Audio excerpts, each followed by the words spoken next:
आप देख रहे हैं हमारा YouTube चैनल दी सच्चा भारत और आज के इस बुलेटिन में आपका स्वागत है। पाली लोन दिलवाने का झांसा देकर किया था महिला से दुष्कर्म। 3 माह से फरार आरोपी को पुलिस ने किया गिरफ्तार। पाली सरकारी योजना के तहत महिला को लोन दिलाने का झांसा देकर दुष्कर्म करने के आरोपी को सोमवार को पूरा थाना पुलिस ने गिरफ्तार कर लिया है।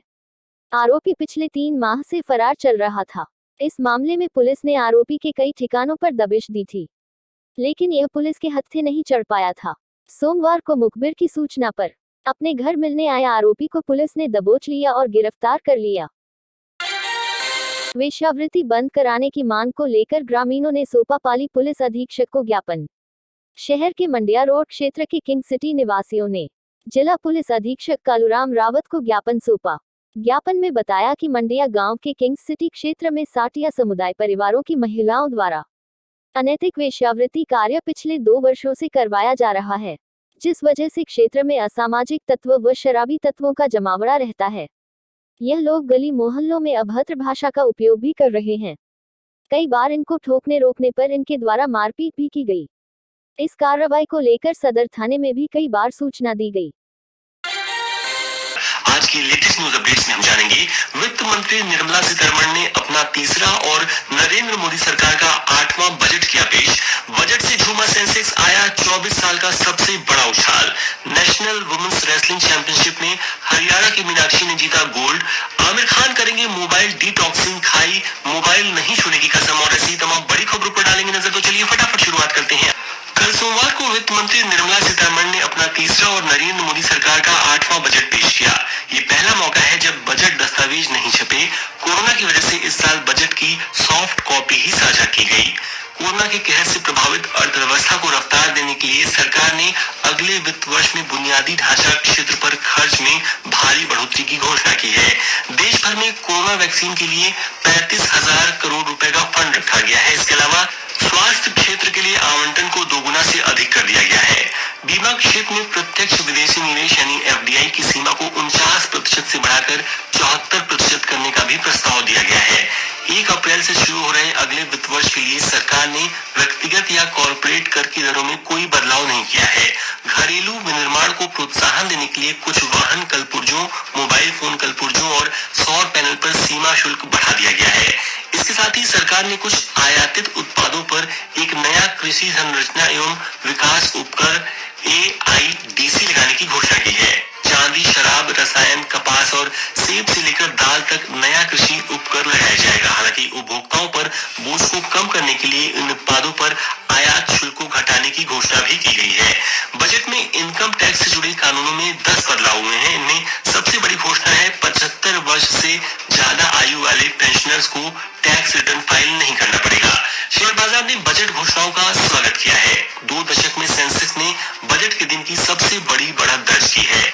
हालांकि विपक्षी दल कांग्रेस ने कहा है कि बजट ने इतना निराश किया है जितना निराशा पहले कभी नहीं हुई थी। कांग्रेस ने कहा कि यह बजट बीमारी की गलत पहचान और इलाज जैसा है। 26 जनवरी की किसान ट्रैक्टर परेड में हिंसा के बाद सरकार ने सिंघू, टिकरी और गाजीपुर बॉर्डर पर इंटरनेट सर्विस बंद कर दी थी।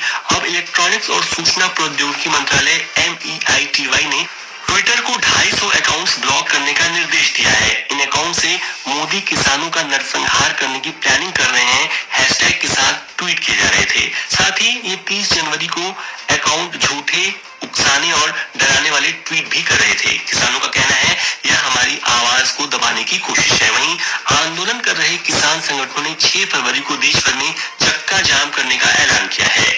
किसान आंदोलन के दौरान सिंघू बॉर्डर पर SHO पर तलवार से हमला हुआ था।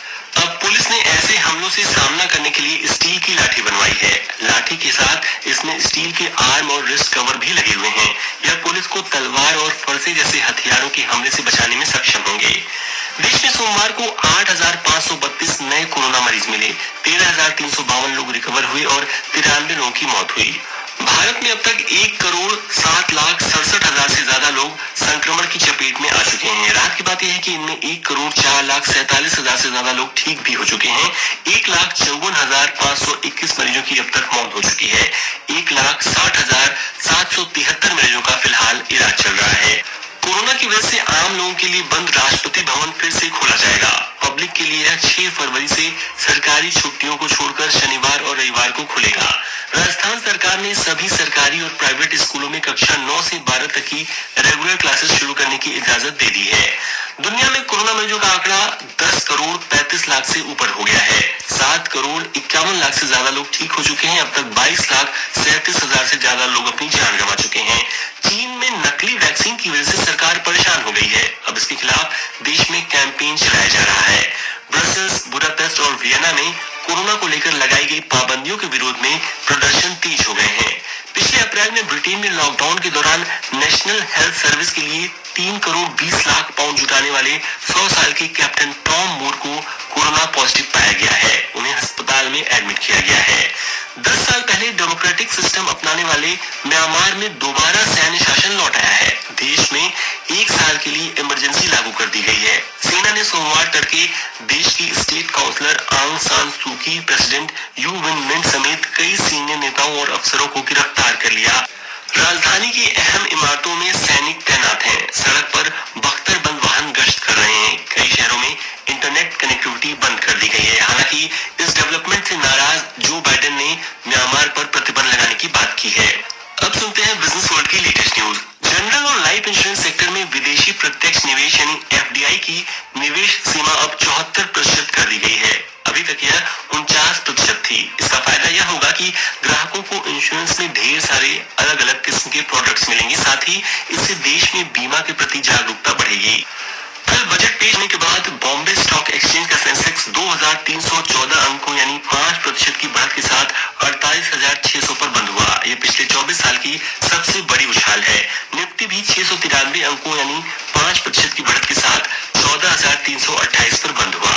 हर बार की तरह इस बार भी आम बजट में कुछ चीजें सस्ती हुई हैं तो कुछ महंगी, लेकिन सबसे ज्यादा असर सोने चांदी पर पड़ा है। इन पर इंपोर्ट ड्यूटी 5% कम की गई है। इससे ज्वेलरी सस्ती होगी।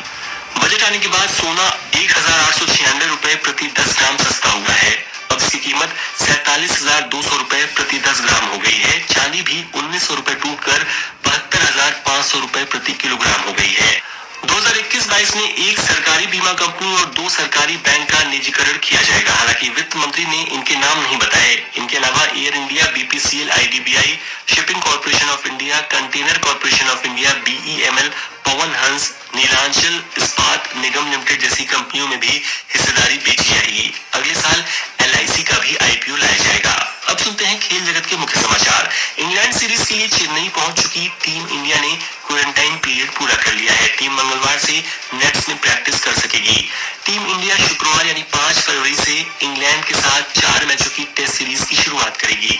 इस सीरीज का पहला मैच चेन्नई के एमए चिदम्बरम स्टेडियम में खेला जाएगा। नेशनल वुमेन्स रेसलिंग चैंपियनशिप में 50 किलोग्राम वेट कैटेगरी में हरियाणा की मीनाक्षी ने पहली बार गोल्ड मेडल जीता। उन्होंने फाइनल में हरियाणा के हिन्नी कुमारी को हराया। गोल्ड मेडल जीतने के बाद मीनाक्षी ने अखबार से बातचीत में कहा, टोक्यो ओलंपिक के लिए क्वालिफाई करना उनका अगला लक्ष्य है। केंद्रीय वित्त मंत्री निर्मला सीतारमण ने सोमवार को संसद में बजट सत्र के दौरान भारतीय क्रिकेट टीम की तारीफ की। 2021-22 बजट स्पीच के दौरान उन्होंने कहा कि ऑस्ट्रेलिया को उसी के घर में हराना ऐतिहासिक रहा। यह जीत हमारे युवाओं की काबिलियत को दर्शाती है। बार्सिलोना के स्टार स्ट्राइकर लियोनेल मेसी ने क्लब के लिए 650वां गोल दागा। वे ऐसा करने वाले क्लब के पहले प्लेयर हैं। उन्होंने रविवार को स्पेनिश लीग ला लीगा में एथलेटिक बिलबाओ के खिलाफ गोल कर यह उपलब्धि हासिल की। बार्सिलोना ने बिलबाओ को 2-1 से हरा दिया। भारत के पूर्व बैडमिंटन प्लेयर और 2 बार ओलंपिक खेल चुके दीपांकर भट्टाचार्य को ब्रेन ट्यूमर है। बैडमिंटन एसोसिएशन ऑफ इंडिया ने बताया कि गुरुवार को दीपांकर की ब्रेन सर्जरी होगी। वे फिलहाल मुंबई के हिंदुजा अस्पताल में एडमिट है। बैंकॉक में खेले जा रहे badminton world federation BWF world tour finals में वर्ल्ड नंबर 1 ताइजू युंग ने वुमेन्स सिंगल के खिताब पर कब्जा जमाया। उन्होंने फाइनल में ओलंपिक चैंपियन कैरोलिना मरीन को 14-21, 21-7, 21-19 से हराया। वहीं मेंस सिंगल में वर्ल्ड नंबर 2 एंड्रोस एंटोसन ने वर्ल्ड नंबर 1 विक्टर एक्सेल्सन को हराकर खिताब पर कब्जा किया। उन्होंने ये मैच 21-16, 5-21, 21-17 से जीता। सिरियारी थाना अधिकारी सुरेश सारन द्वारा नशे के सौदागरों के खिलाफ दूसरी सफल कार्रवाई। जिला पुलिस अधीक्षक कालूराम रावत के आदेश और सोजत सीओ हेमंत कुमार के सुपरविजन में मिली सफलता। सरकारी विद्युत कर्मचारी को डोडा पोस्ट के साथ पुलिस ने किया गिरफ्तार। सिरयारी थानाधिकारी सुरेश सारणमय जाप्ता द्वारा नाकाबंदी के दौरान पकड़ा डोडा सहित सरकारी कर्मचारी तस्कर। सरकारी विद्युत विभाग में लाइनमैन के पद पर कार्यरत होने पर भी करता था अवैध डोडा तस्करी।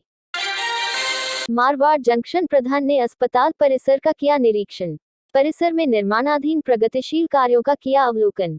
जिले के मारवाड़ जंक्शन उपखंड मुख्यालय पर आज पंचायत समिति प्रधान मंगलाराम देवासी द्वारा अस्पताल का औचक निरीक्षण किया गया। अस्पताल में निर्माणाधीन शौचालय गटरों का कार्य पंचायत समिति सहयोग से करवाया जा रहा। प्रधान देवासी द्वारा निर्माणाधीन कार्यों का अवलोकन किया गया।